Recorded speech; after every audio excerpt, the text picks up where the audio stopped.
വളരെ വേഗം ഞാൻ ഒരു തിരുവചന ഭാഗം ഉദ്ധരിച്ച് പെട്ടെന്ന് അവസാനിപ്പിച്ചുകൊള്ളാം. നിങ്ങൾക്ക് വായിക്കാൻ സൗകര്യപ്പെടുമെങ്കിൽ, അവസരമുണ്ടാകുമെങ്കിൽ. ഈ സൗകര്യപ്പെടുമെങ്കിൽ എന്നുള്ളത് മധുരതാങ്കൂറിലൊരു മോശം ഭാഷയാണെങ്കിലും എൻ്റെ തട്ടകം സുവിശേഷ രംഗത്തൊക്കെ മലബാറിൽ നിന്നാക്കുന്നുണ്ട്. അവിടെ അതൊരു നല്ല ഭാഷാപ്രയോഗമാണ്. ഞാൻ ഇവിടുത്തുകാരനാണ്, പക്ഷേ എൻ്റെ വളർച്ചയുടെ ഘട്ടമൊക്കെ അവിടെയാണ്. അതുകൊണ്ട് സൗകര്യപ്പെടും എന്ന് പറഞ്ഞാൽ അവസരമുണ്ടെങ്കിൽ വായിക്കണം, ഇവിടെ കേൾക്കാൻ പറ്റണം. മൈക്കുണ്ടെങ്കിൽ വായിച്ചാൽ മതി, ഇല്ലെങ്കിൽ ഞാൻ ഉണ്ട്. Thank you. അത് വിശുദ്ധ ലൂക്കോസിൻ്റെ സുവിശേഷം 24-ാം അധ്യായം 30-31 വാക്യങ്ങളാണ്. ലൂക്കോസ് 24:30-31. അവരുമായി ഭക്ഷണത്തിന് ഇരിക്കുമ്പോൾ അവൻ അപ്പമെടുത്ത് അനുഗ്രഹിച്ച് നുറുക്കി അവർക്ക് കൊടുത്തു. ഉടനെ അവരുടെ കണ്ണ് തുറന്ന് അവർ അവനെ അറിഞ്ഞു. മതി. എല്ലാവരും ഇവിടേക്ക് ശ്രദ്ധിക്കണം. എന്നെ സംബന്ധിച്ചിടത്തോളം ഇനി ചെവിയിൽ വന്നിങ്ങനെ കൊട്ടിയാലും വിഷയമില്ലാത്ത ഒരാളാണ്. കാരണം ഞാൻ ജനിച്ചു വളർന്നത് ഈ കൊട്ട് കേട്ടാണ്. എരുമേലിയിലാണ് എൻ്റെ ജന്മദേശം.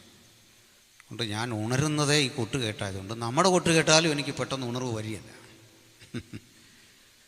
അതുകൊണ്ട് നിങ്ങൾ മൈൻഡ് ചെയ്യണ്ട, ഇങ്ങോട്ട് ശ്രദ്ധിച്ചിരിക്കണം. ആ കുഞ്ഞുങ്ങൾക്കൊക്കെ സന്തോഷമല്ല, അവർ നടത്തട്ടെ, അതിന് പിണക്കൊന്നുമില്ല.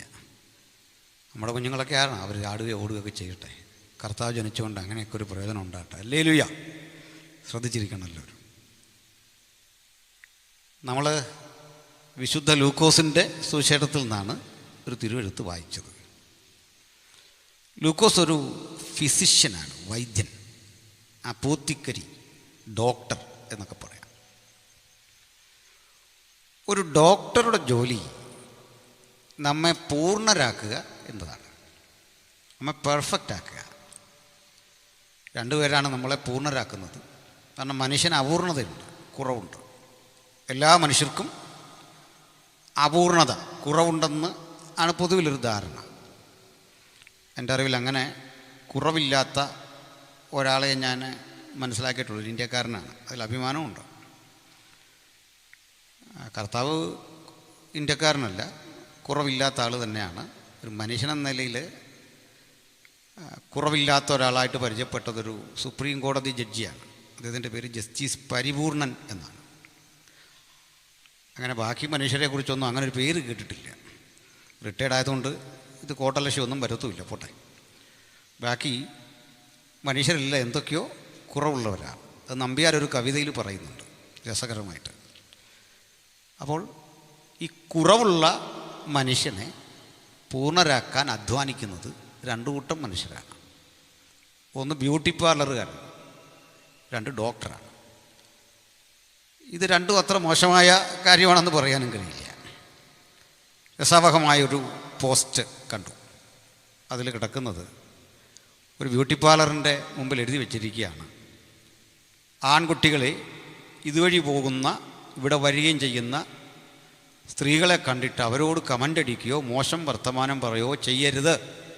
കാരണം ചിലപ്പോൾ ഇവിടെ ഇറങ്ങിപ്പോകുന്ന ആൾ നിങ്ങളുടെ മുത്തശ്ശിയാകാം. മനസ്സിലായില്ലേ? ഇതിനകത്തോട്ട് കയറിയിട്ട് ഇറങ്ങിപ്പോകുന്ന ആൾ ചിലപ്പോൾ നിങ്ങൾ വല്യമ്മച്ചി എന്ന് വിളിച്ച ആളാകും. പക്ഷെ ഞങ്ങൾ എങ്ങനെ ആക്കും അവരെ? മേക്കപ്പ് ഇട്ട് 18കാരിയായിട്ട് തിരിച്ചു വിട്ടുകൊണ്ട് സൂക്ഷിച്ചു വേണം ഇത് ചെയ്യാൻ. എന്നാൽ ഡോക്ടറുടെ ജോലി അതല്ല. അദ്ദേഹത്തിന് നമ്മളെ രോഗം മാറ്റി പൂർണ്ണരാക്കണം. അതുകൊണ്ട് ഡോക്ടർ ചോദിക്കും, സുഖമായോ? എങ്ങനെ ചോദിച്ചാൽ അതിൻ്റെ അർത്ഥം പുതിയൊരു രൂപം നമ്മൾ പ്രാപിച്ചോന്നല്ല, നമ്മളെ മുമ്പ് കണ്ടതുപോലായോ, ഭൂതകാലത്തിലേക്ക് എത്തിയോ, പഴയ രൂപത്തിലേക്ക് എത്തിയോ. പക്ഷെ ഡോക്ടർക്കൊരു പരിമിതിയുണ്ട്. ആരെപ്പോലെ ആക്കണം എന്ന് ഡോക്ടർക്ക് അറിയില്ല. കാരണം ഡോക്ടർ കണ്ട സകല മനുഷ്യരും എന്തോ അപാകതയുള്ളവരാണ്, കുറ്റമുള്ളവരാണ്, കുറവുള്ളവരാണ്. അപ്പോൾ പിന്നെ സംഭവിക്കുന്നത് ഒരു താരതമ്യമാണ്. ആരെ? താൻ കണ്ടതിൽ കൊള്ളാവുന്ന ഒരുവനെ, താൻ കണ്ടതിൽ ശരീരഘടനയോ അല്ലെങ്കിൽ ശരീരത്തിൻ്റെ പ്രവർത്തനങ്ങളോ ആന്തരിക അവയവങ്ങളുടെ രൂപഭാവങ്ങളോ ഒക്കെ ഉള്ള ചിലരെ ഓർമ്മ വന്നിട്ട് അതുപോലെയാക്കണം, ചികിത്സിക്കണം. അത്രയൊരു വൈദ്യനാണ് ലൂക്കോസ്. രണ്ടാണ് തൻ്റെ സുവിശേഷങ്ങളിലും എഴുത്തുകളിലും ഒക്കെ പറയുന്നത് ഒരു ഡോക്ടറുടെ ഭാഷയാണ്. എന്താ പറയുക? ലുസ്ത്രയിൽ അമ്മയുടെ ഉദരം മുതൽ അംഗവൈകല്യമുള്ളൊരു മനുഷ്യനെ കണ്ടു, മുടന്തനായൊരു മനുഷ്യനെ കണ്ടു. അത് ഡോക്ടർ നോക്കിയാൽ ഒറ്റ നോട്ടത്തിലറിയാം ഇതെന്ന് തുടങ്ങി. നമ്മൾ നോക്കിയാൽ പറയും പുതുപ്പള്ളി സിറ്റി ഇരിക്കുന്ന കാലം മുതൽ അവൻ അങ്ങനെയാണ്. പക്ഷേ ഡോക്ടർ പറയും അമ്മയുടെ ഉദരം മുതൽ അവൻ്റെ അവസ്ഥ ഇതാണ്. ആ കണ്ണിൻ്റെ സവിശേഷത അതാണ്. ഇപ്പം പൂർണ്ണത എന്താണ്? ദൈവം സൃഷ്ടിച്ച മനുഷ്യൻ അപാകതയുള്ളവനായിരുന്നു. ഞാൻ പറയുകയല്ല. എന്നാൽ ഇന്ന് നമുക്ക് അപാകതയുണ്ടോ? ഉണ്ട്. എന്തൊക്കെ? ഒരു നിശ്ചിത ഡെസിബലിന് മുകളിലെ ശബ്ദം നമുക്ക് കേൾക്കാനാവില്ല. വലിയ ശബ്ദം കേൾക്കാനാവില്ല. അതാണ് ഈ സൂപ്പർസോണിക് വിമാനങ്ങളും ശബ്ദത്തിൻ്റെ ആ സംവിധാനം ഉപയോഗിച്ചുള്ള വിമാനങ്ങൾ ഇന്ന് ലോകരാജ്യങ്ങൾ ഉപയോഗിക്കാത്തത്. ആ ശബ്ദം നമുക്കുണ്ടാക്കുന്ന ആഘാതം അത് വലുതാണ്. രണ്ടാമത്, ചിലതരം കാഴ്ചകൾ നമുക്ക് കാണാനാവില്ല. നിശ്ചിത പരിധിക്കുള്ളിലെ കാഴ്ച കാണാം, അതിനപ്പുറത്തെ കാഴ്ചകൾ കാണാനാവില്ല. മനുഷ്യൻ ത്രിമാനമായ കാഴ്ചകൾ, 3D ഡൈമെൻഷനിലെ കാഴ്ച കാണും. എൻ്റെ മുഖം ശരീരത്തിൻ്റെ ഇരുഭാഗങ്ങൾ കാണും. പിന്നിലേക്കുള്ള ഭാഗം മുമ്പിലേക്കവർക്ക് കാണാനാവില്ല. അപ്പോൾ ത്രിമാന ഘടകങ്ങളെ, ത്രിമാന രൂപങ്ങളെ കാണാം, 4ാം ഡൈമെൻഷനിലുള്ളത് കാണാനാവില്ല. ഇതാണ് മനുഷ്യൻ്റെ പരിമിതി. ഇനി അതുകൂടാതെ നാച്ചുറൽ അല്ലാത്ത ചില കാഴ്ചകളുണ്ട്, അതും കാണാനാവില്ല. എന്ന് പറഞ്ഞാൽ ദൂതനായിരിക്കുന്ന അളവിൽ നമുക്ക് കാണാനാവില്ല. കണ്ടിട്ടുണ്ട്, അത് കൃപ കൊണ്ടാണ്, അല്ലാതെ കാണാനാവില്ല. ദൂതനായിരിക്കുന്ന അളവിൽ ദൂതനെ കാണാൻ നമുക്ക് ഇപ്പോഴത്തെ രീതിയിൽ കഴിയില്ല. അതുകൊണ്ടാണ് ദൂതനെപ്പറ്റി നമുക്ക് വലിയ ഗ്രാഹ്യവുമില്ല. അതുകൊണ്ടാണ് ചിലർ പ്രാർത്ഥിക്കുമ്പോൾ നമ്മുടെ വീടിനെയൊക്കെ ഏൽപ്പിച്ചിട്ട് പ്രാർത്ഥിക്കും. യോഗത്തിന് പോവാണ്, ഗബ്രിയേൽ മിഖായേൽ ദൂതന്മാർ കാവലായിരിക്കണം. എന്തോ കാര്യത്തിനാണ്? അവിടെ എന്തോ ഇരുന്നിട്ട് ഈ ഗബ്രിയേലും മിഖായേലും വന്ന് നിൽക്കുന്നത്. ഒരു കോഴിക്കൂടും 2 പശുവും ഇതൊക്കെ ഉള്ളൂ. അതിനിപ്പോൾ ഗബ്രിയേലും മിഖായേലും വേണ്ട. മനസ്സിലായില്ലേ? പിടിയിട്ടില്ല. ഒരു ചെറിയ ആക്ഷൻ നടക്കുന്നത് DGPയുടെ സാന്നിധ്യമൊന്നും ആവശ്യമില്ല. അതുകൊണ്ട് പറഞ്ഞാണ്. ദൂതനാരാണ്, ദൂതൻ്റെ ശക്തി എന്താണ്, അദ്ദേഹത്തിൻ്റെ റാങ്ക് എന്താണ്, ഈ വ്യക്തിത്വത്തെ വേണ്ടും വിധത്തിൽ നമുക്ക് ഗ്രാസ്പ് ചെയ്യാൻ പറ്റില്ല. മറ്റൊന്നുണ്ട്, നമുക്ക് പിശാചുക്കളെയും കാണാനാവില്ല എന്നുള്ളൊരു പൊതു തത്വമല്ല കേട്ടോ. കണ്ടിട്ടുള്ളവരൊക്കെ ഉണ്ട്. സാന്ദർഭികമായ ചില വെളിപ്പെടുത്തലുകളിലൂടെ അതീന്ദ്രിയ ലോകത്തിലെ ആ ശക്തികളെയും ദൈവം ചിലപ്പോൾ കാണിച്ചു എന്ന് വരാം.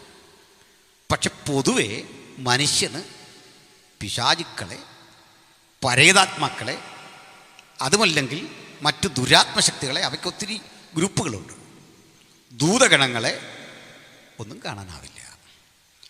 ചിലതരം ശബ്ദം കേൾക്കാൻ കഴിയില്ല, ചിലതരം കാഴ്ച കാണാനാവില്ല. ഇതൊരു വസ്തുതയാണ്.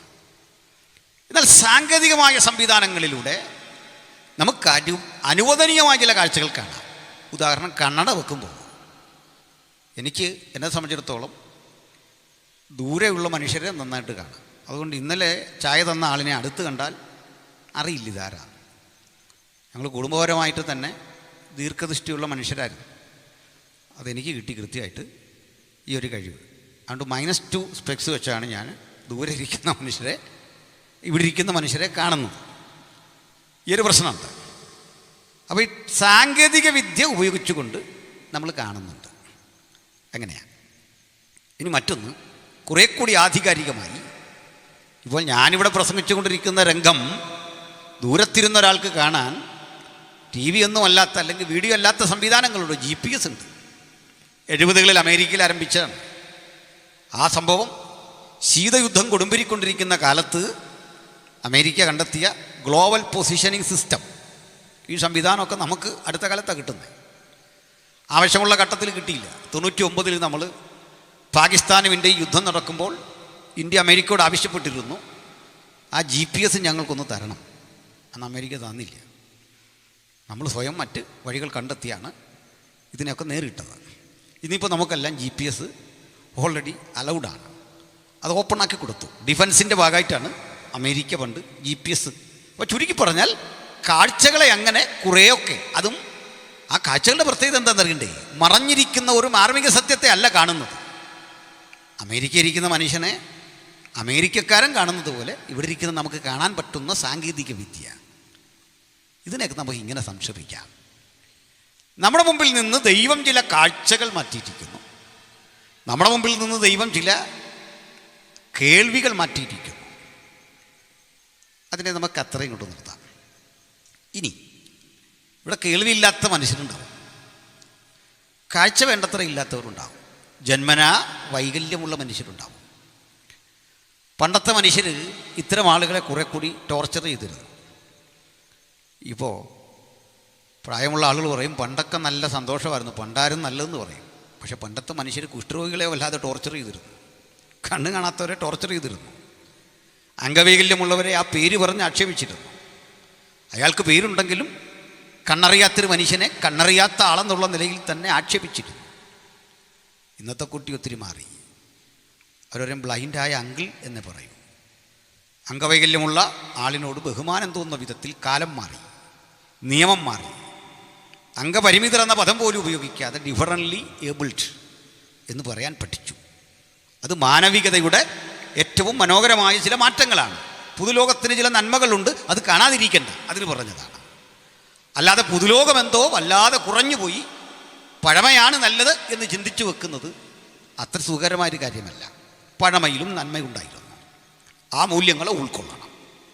എന്തിനാ ഇത്തരം പറയുന്നറിയണ്ടേ?